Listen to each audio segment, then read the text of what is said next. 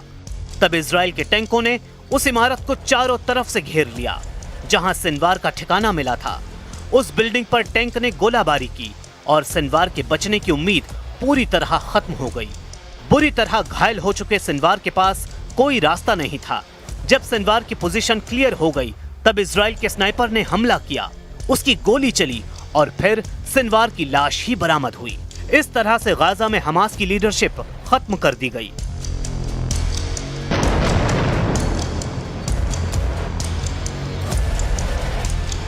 Gaza का मौजूदा status बहुत ही खतरनाक दौर में पहुंच गया है। अब तक 67,000 लोगों की मौत हो चुकी है। 1,60,000 से ज्यादा लोग घायल हैं। गाजा पर अब भी इजराइल के वो बंकर बस्टर बम फट रहे हैं जिनकी अमेरिका से सप्लाई लगातार जारी है।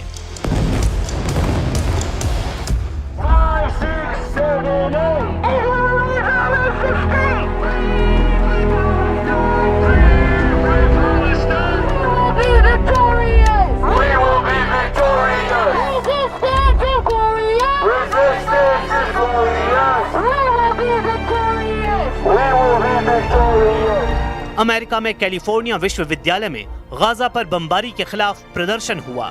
गुलाब के फूलों के साथ ये लोग मैसेज दे रहे हैं कि युद्ध अब बंद होना चाहिए।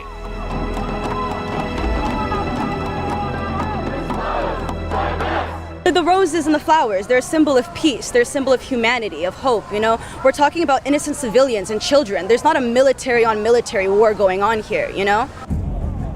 हमास के पक्ष में एक बार फिर तुर्की के राष्ट्रपति एर्दोआन आ गए हैं।